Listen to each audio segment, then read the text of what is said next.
Okay, not many people expected this. Not many people expected the Denver Broncos to trade up specifically to get ahead of the Miami Dolphins to draft Javonte Williams.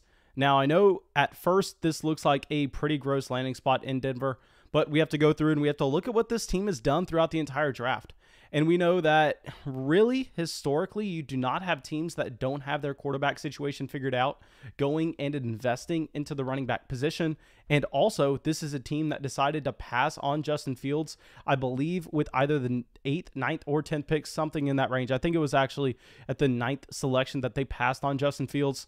So it looks like all signs are possibly pointing to this team thinking they're going to get one of Jordan Love or Aaron Rodgers.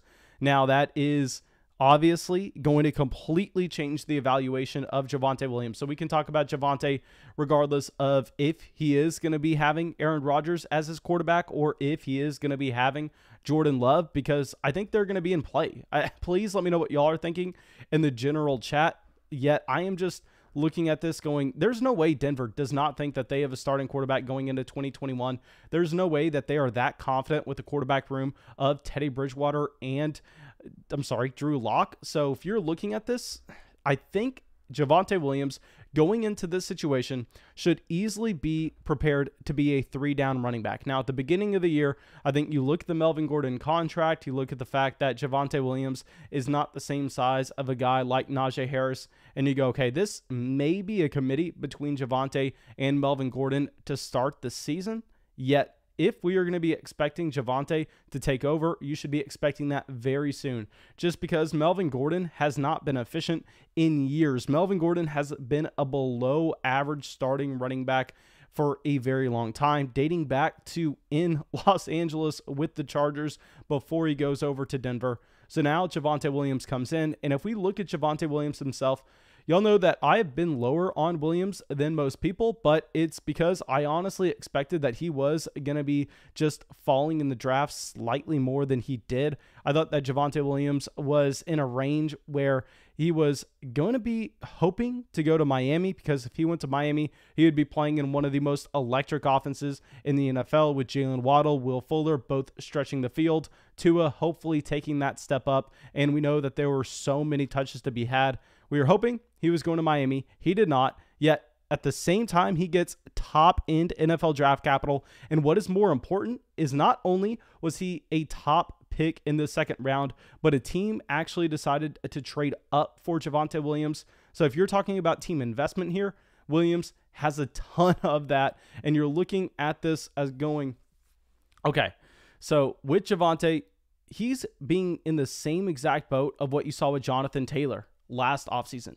Jonathan Taylor last offseason, you saw the Indianapolis Colts trade up in a very similar range to go out and get Jonathan Taylor. Now, this happens with Javonte Williams, so he has that draft capital. That box is checked. We know that Javonte wasn't great in the receiving game at UNC, but it's because he played alongside Michael Carter Jr. It's because Michael Carter Jr. is a great receiving running back in his own right, so of course that's going to be expected to be a committee. Now, the one thing I want to point out with Javonte Williams is the fact that the rushing production maybe looked good, yet if you go to the pro day, his athleticism wasn't necessarily what you would expect it to be. At the pro day, we were hoping Javonte Williams came in. You were hoping the BMI was up there at 32.0. It wasn't. He was a little bit smaller than you would like to see. I don't have it in front of me, but I believe the BMI was at like 30.1, something in that range, which does meet the minimum threshold to be a workhorse running back at the NFL level. So that is something you would like to see.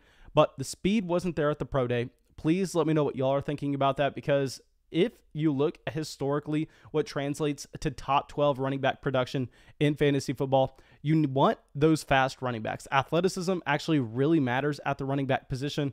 I don't know if Javonte Williams is that elite level athlete where he can have that elite level upside. He's definitely not a Jonathan Taylor. I know that we said he got that same type of draft capital, which is a great box to check for his overall prospect profile, and he is definitely going to be rising up our rookie rankings after this. And I know it's not the best situation on paper, but if this team gets Jordan Love, if this team gets Aaron Rodgers, they have Jerry Jeudy, they have KJ Hamler, they have Cortland Sutton, they have Noah Fant. The pieces are there for this team to be not elite offensively, but definitely far above average. And all you need is the quarterback. And we know that that's going to be the hardest position to get, but we have those quarterbacks in Green Bay who just became available yesterday. So I will say, if your rookie draft is a little bit later on when you're trying to determine if you're going to be drafting Javonte Williams, I think you have the luxury of seeing what the quarterback situation is going to be like in Denver and what you should expect for the overall offensive efficiency.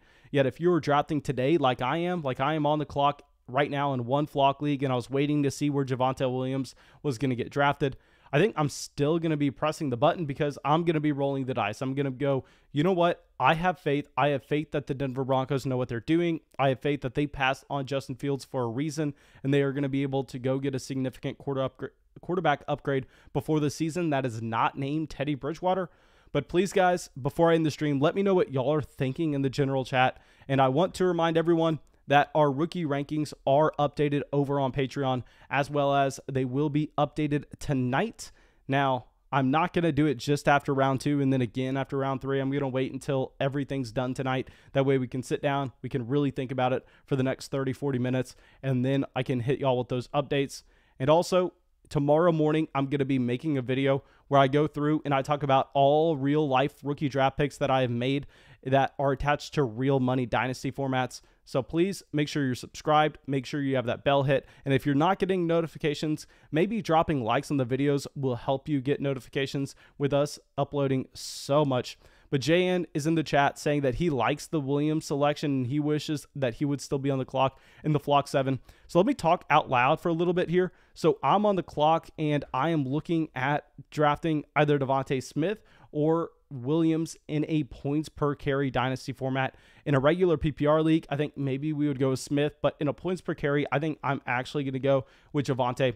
Williams saying, what grade would you give Williams? If we're talking about dynasty fantasy football, I would say that we would probably give him a grade where he's 7.5 out of 10. If we're talking about real life NFL football, I think he's about the same. I think he is a 3-down workhorse running back. I don't think he's in the same tier of a Jonathan Taylor. I don't think he is an elite prospect by any means, but he has the traits to be able to handle usage on all 3 downs, and that's what you're looking for. You're looking for a running back that doesn't have to come off the field.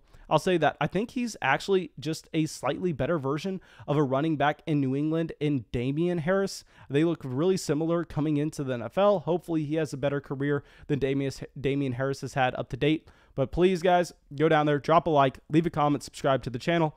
And yeah, that's it. I will see y'all with our next live stream whenever we have another Impact